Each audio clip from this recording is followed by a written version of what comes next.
Mr Speaker, it's my pleasure to speak on Budget 2014 because I believe it's a very intelligent, well-balanced and good common sense budget. And I'd like to thank the Finance Minister, the Honourable Bill English, because New Zealand is heading in the right direction and this budget will well and truly help us on our way. It's fantastic to see that New Zealand's books are back in the black. It's a huge achievement for this country and for our government. It's taken a lot of hard work of all New Zealanders, and the New Zealand economy is the envy of many other countries that haven't managed the global financial crisis anywhere near as responsibly as New Zealand. And I think particularly of Australia.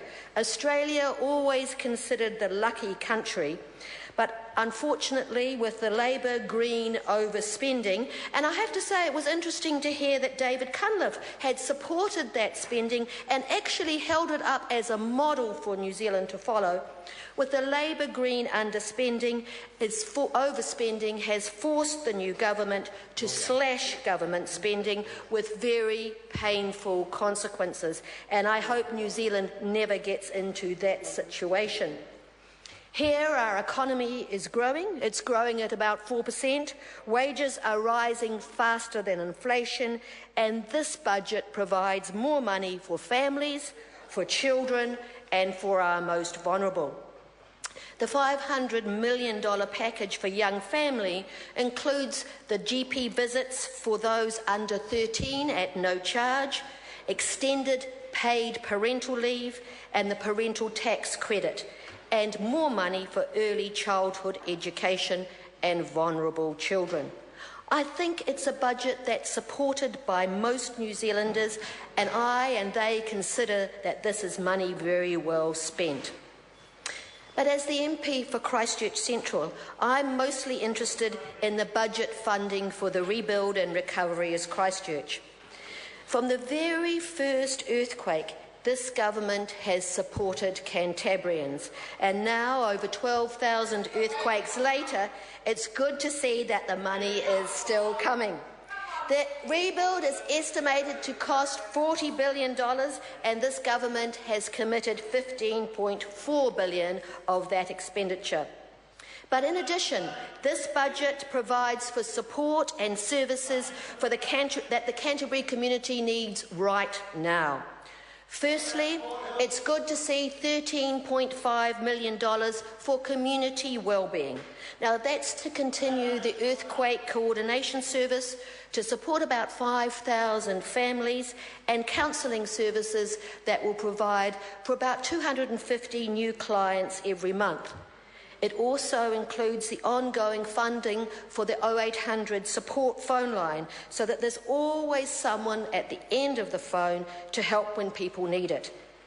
Now, as time goes by, more and more people's lives are getting back to normal in Christchurch, but we need to be especially conscious of those that need ongoing support to get on with their recovery as well. Second, housing, and that's been a good debate here this afternoon, and I was pleased to see more funding going into housing in several ways. First of all, $75 million to underpin the Housing Accord, which will rebuild in collaboration with the City Council another 180 new homes as temporary accommodation, but once that demand is finished, for affordable housing. But we've also committed to $1.2 billion through Housing New Zealand to repair 5,000 damaged state houses and to build 700 new ones. And that's one every working day for the next 2 years. And finally, $24.2 million for non-government organisational social housing for the most vulnerable. So Budget 2014 is certainly supporting huge ongoing housing building projects in Christchurch. Thirdly, jobs for young people. I really love the new apprenticeship rebuild scheme. It's been a fantastic boost for young people in our city. I regularly go down to CPIT to see the apprentices in action, and they are fine young people with a real sense of purpose. And they tell me that they fix houses but they also fix people's lives. So this budget gives $20 million for a further 6,000 more places for those apprenticeships, bringing up to 20,000 for young apprentices. And one thing the earthquake has done for Christchurch is has allowed young people to shine. And what I've noticed is when young people understand that they are needed and that they can contribute to something worthwhile, they are very keen to step up and engage. And I have to think, what would we have done without the student army in those early days? Fourthly, the budget includes even more funding for education. Now, this is an extra $16.9 million to deliver the property components of the $1.1 billion spending on the renewing of schools in Christchurch. And I have to remind myself about $1 billion.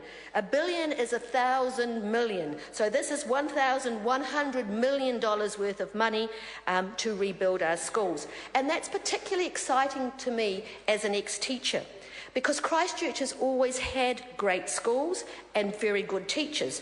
And now we're going to have the very best buildings and facilities for those teachers and our children to work in. What we will be building is the newest, the most modern, and possibly the best modern school network, certainly in New Zealand and maybe even in the world. Fifthly, it's also funding to clean up and prepare the red zone for future use. Now, the red zone area paid out 8,062 families in that residential area so that they could move on to new homes and new communities. And it's been a really tough time for those people. But they are keen to see the area cleaned up and the buildings cleared away. So far, about 50% of that work has been done, and the rest is expected to be completed by the end of the year.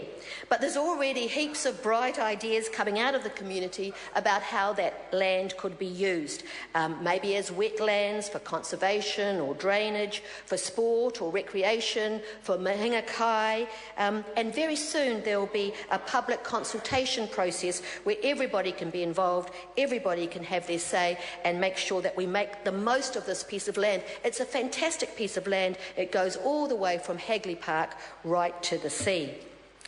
And finally, the budget provides another $50 million for the operational funding for Sarah.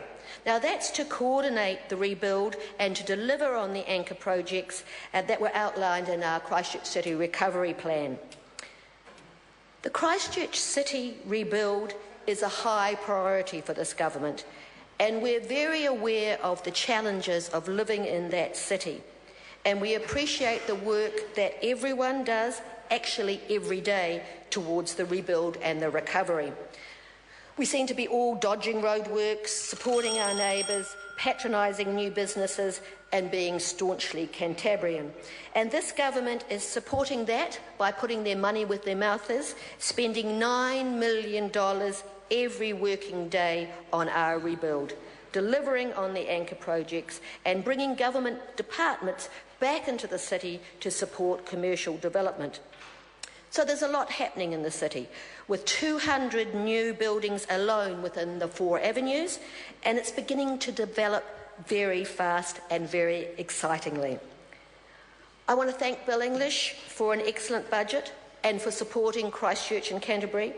The government's books are back on track for surplus, the economy's growing, more jobs are being created every year.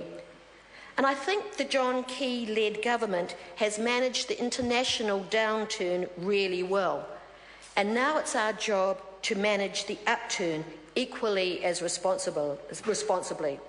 We're certainly not going to hose away our hard-earned prosperity like the Aussie Labor and Green government. This budget's a beaut, and it will underpin a brighter future for everyone in New Zealand.